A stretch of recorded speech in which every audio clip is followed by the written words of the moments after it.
시청자 여러분 안녕하십니까? 경북 동해안 지역은 오늘 동풍의 영향으로 대체로 흐리고 다소 선선한 기온을 보였습니다. 아침 최저 기온은 17에서 19도의 분포를 보였고 낮 최고 기온은 23에서 26도였습니다. 내일은 오늘처럼 선선한 가운데 흐리고 간간히 비가 내리겠고 예상 강우량은 5에서 30mm입니다. 바다의 물결은 동해 전해상에서 0.5에서 2m로 일겠습니다. 메르스 확진 교사가 근무한 포항 기계고등학교를 포함해 기계초중학교도 다음 주부터 정상 수업에 들어갑니다. 확진자가 들른 의원이 어제부터 진료를 개시하는 등 기계면은 우려 속에서도 차츰 안정을 찾아가고 있습니다. 보도에 김철승 기자입니다. 메르스 확진 교사가 나온 포항 기계고등학교. 지난 12일부터 휴업에 들어갔으나 다음 주부터 수업을 재개하기로 했습니다.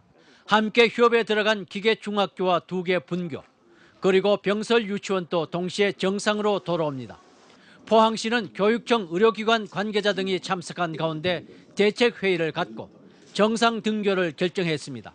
확진 교사와 밀접 접촉한 가족과 동료 교사는 물론 수업을 받은 학생들 모두 음성 판정을 받았고 아직 특별한 증상이 없다는 판단에 따른 것입니다. 학교를 개학하더라도 관계기관과 공동으로 협력을 해서 메르스 퇴치를 위해서 최선을 다할 것입니다.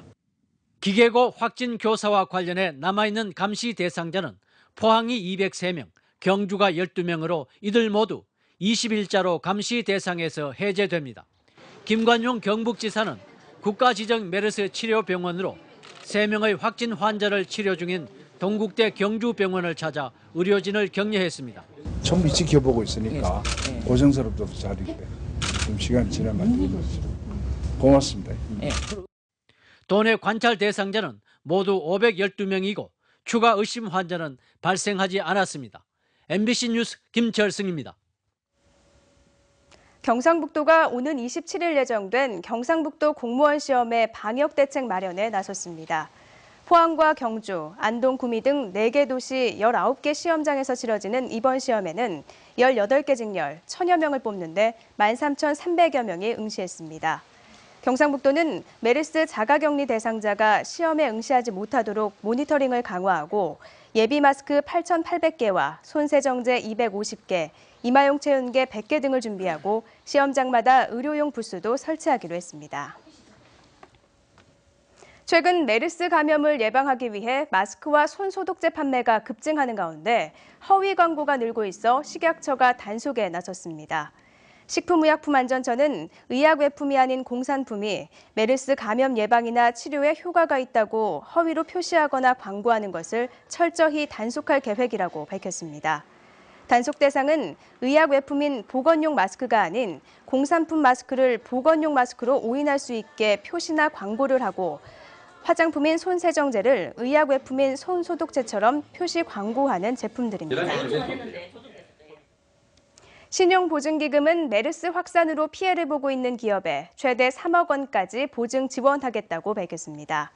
신용보증기금은 오는 8월 말까지 여행과 숙박, 공연업체, 병의원 등 메르스 피해를 보는 업종에 최대 3억 원까지 보증 지원하기로 하고 일반 보증보다 보증 비율과 보증료를 우대하는 한편 심사와 절차도 간소화하기로 했습니다.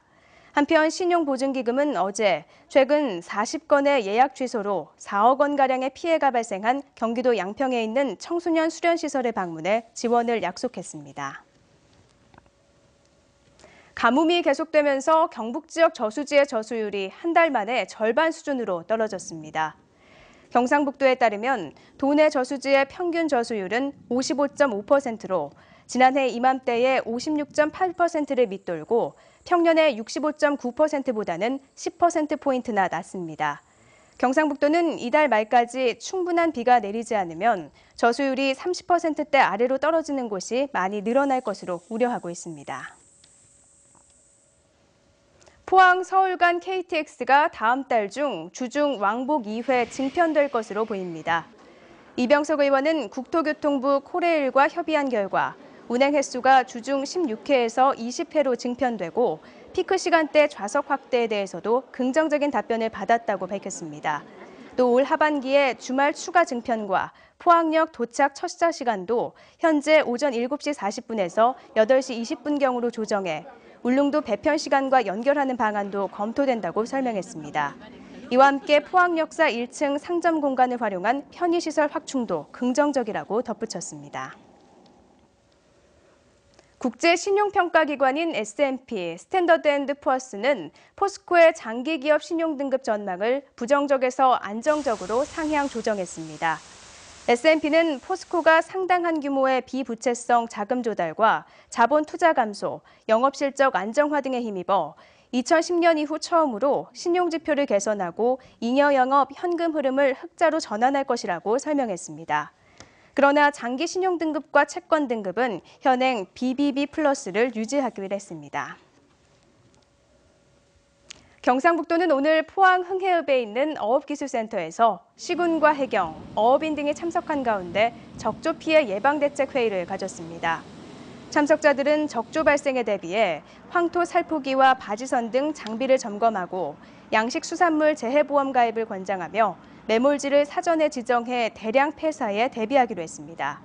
도내 양식장은 116곳, 양식 어패류는 넙치와 전복 등 2,600여만 마리로 지난해 39일간의 적조로 양식장 21곳에서 64만여 마리의 어패류가 폐사해 8억 원의 피해가 났습니다. 고용노동부 포항지청은 근로자 채용 시 근로조건을 서면으로 명시하지 않으면 과태료 처분을 받게 된다고 밝혔습니다. 포항지청은 근로자를 채용할 때 사업주가 근로기간과 임금의 구성 항목, 계산 방법 등을 반드시 명시해야 하고 이를 지키지 않을 경우 최대 500만 원의 과태료가 부과된다고 밝혔습니다. 실제로 지난 5일 포항의 한 학원 대표가 이를 지키지 않아 240만 원의 과태료를 물었다며 주의를 당부했습니다. 메르스의 여파로 대구공항의 국제선 항공편과 외국인 입국자 수가 크게 줄어든 것으로 나타났습니다. 대구공항에는 이달에 예정된 162편의 국제선 가운데 중국발 TA 항공과 아시아나항공 등 27편의 항공이 취소됐습니다.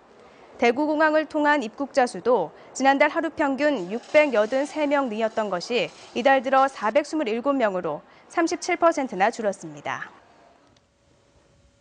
이상으로 포항 MBC 이브닝 뉴스를 마칩니다. 시청해주신 여러분 고맙습니다.